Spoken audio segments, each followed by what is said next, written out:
Galerija Ekurna vsako leto naredi 1 do 2, včasih 3 skupinske tematske razstave. Ena od teh so letos tudi interierji. Na tej razstavi razstavlja 9 umetnic in umetnikov, predvsem mlajše generacije in pa že pokojna Metka Krašovec. Da je do te razstave prišlo, je bil povod en pogovor z umetnikom Gašperjem Capudrom, ki je tudi razstavljen na tej razstavi. In sicer let pa pol nazaj sva se pogovarjala oziroma mene je zanimalo, kako to, da je po končanju akademije tako ekskluzivno se skoncentriral na slikanje interierov.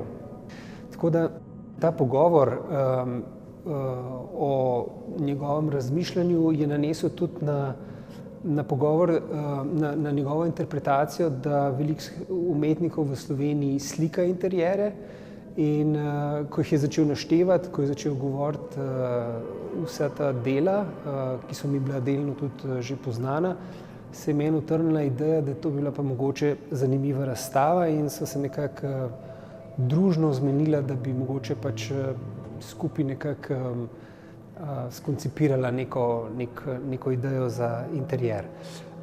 Ta ideja se je potem nekako širila in je šla v nek research teh slovenskih interierov, od tega, da sem gledal pač stara dela, do predvsem sodobnih. Jasno, mi smo galerija z sodobno likovno produkcijo, tako da sem se na nek način orientiral predvsem na ta dela.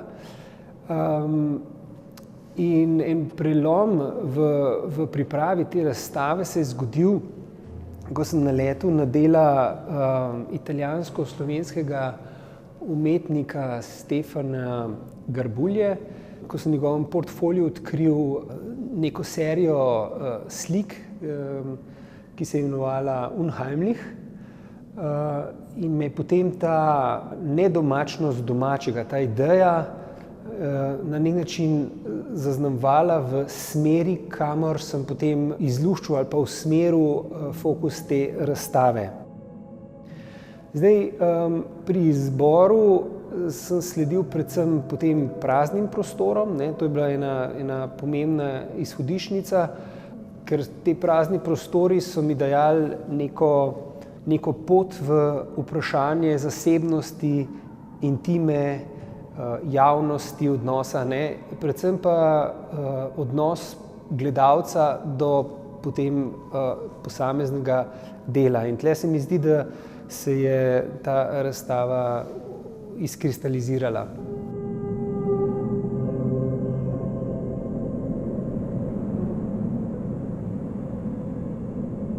Na tej razstavi so dela, ki so bila že razstavljena v tem prostoru, sicer v drugačnih konstelacijah in ob samostojnih razstavah. Na primer, Manja Vadla je Pandoro razstavljala 2012 v Ekurni.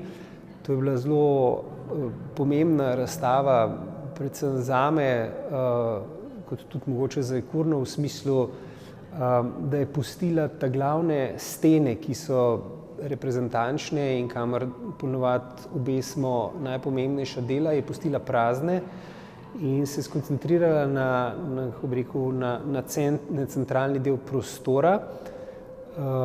Tako da v tem smislu je obrnila to logiko Ekurninga White Cuba.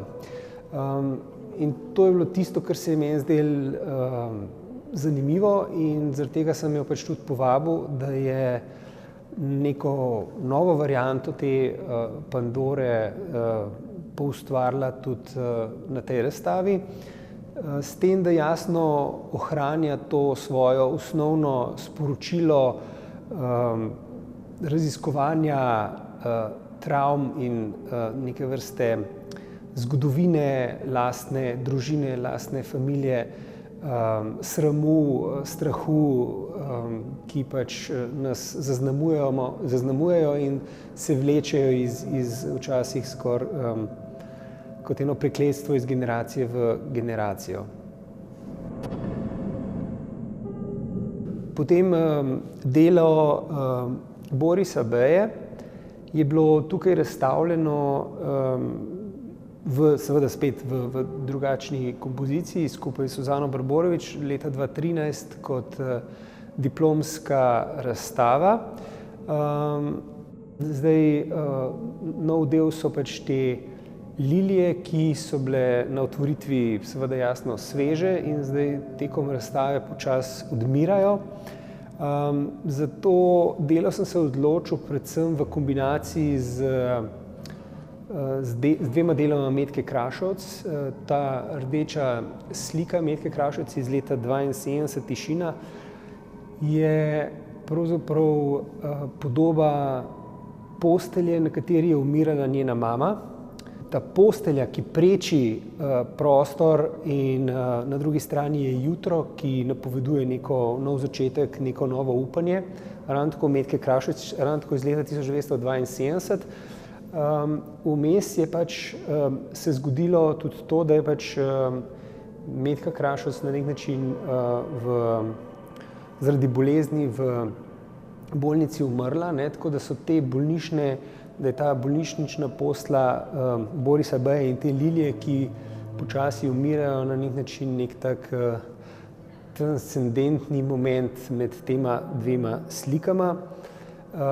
Jasno, ne gre, tle ni potreba po poznavanju direktno tega ozadja, ampak vsak občutljiv gledalec bo začutil, da napetost med temi tremi deli definitivno obstaja.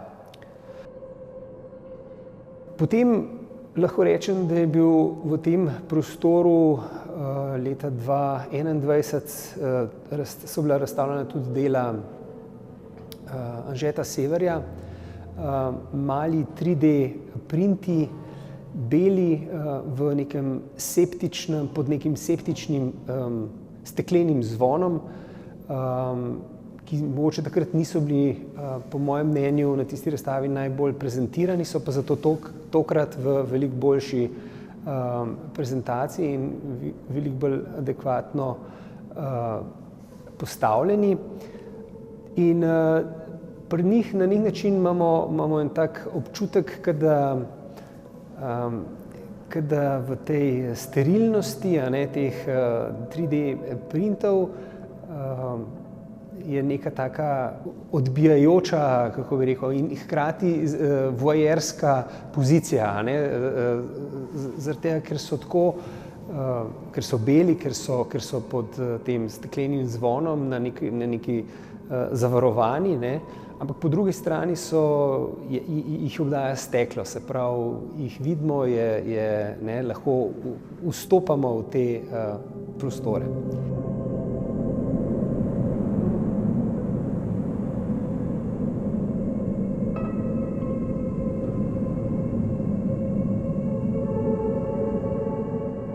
Potem je seveda delo Gašperja Capudra je bilo že razstavljeno v tem prostoru.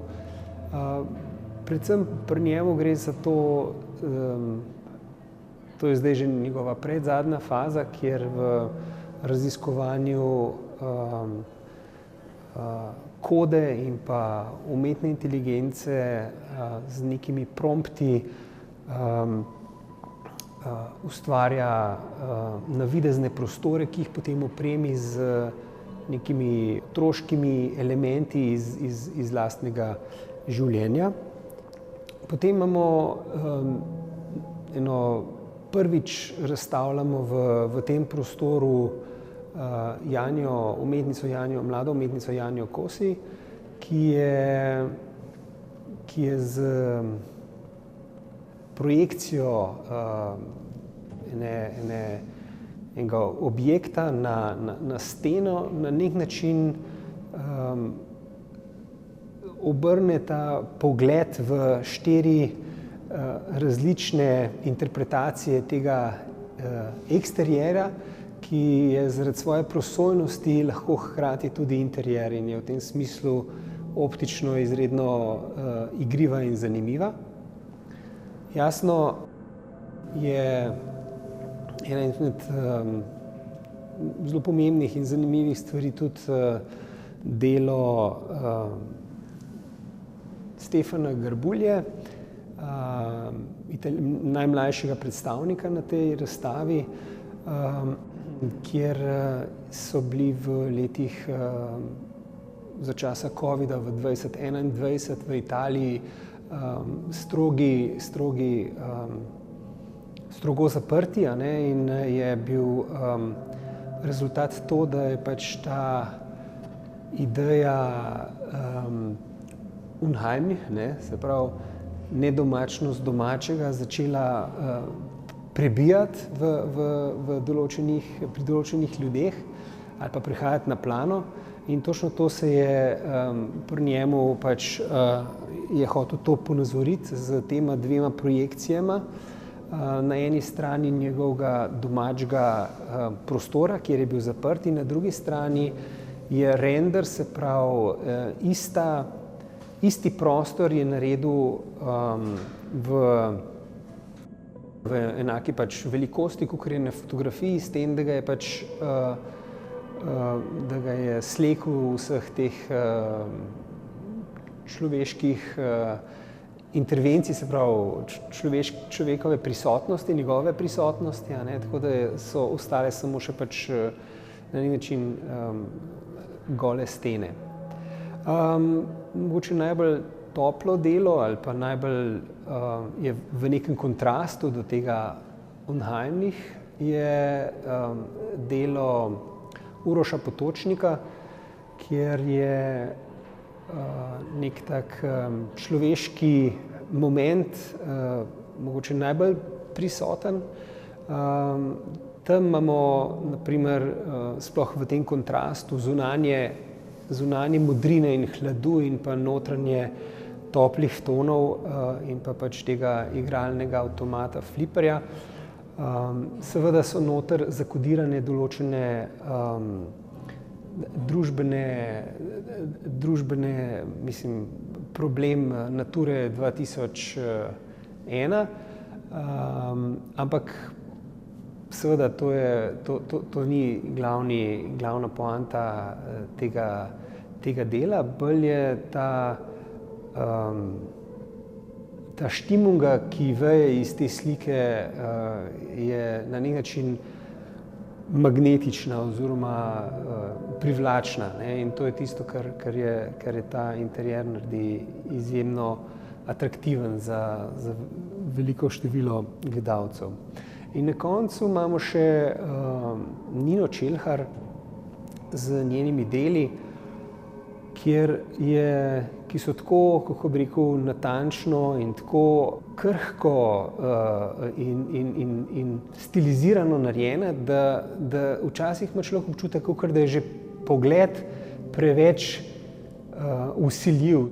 Dela so zgrajena ali pa narejena s tako neko rahločutnostjo, z neko natančnostjo, z neko občutljivostjo, vizualno občutljivostjo in pa seveda z velikim okusom za sodoben čas in na nek način odražajo mogoče najbolj ta sodoben okus sodobne družbe, v kakšnem interjeru živi ali pa bi rada živela.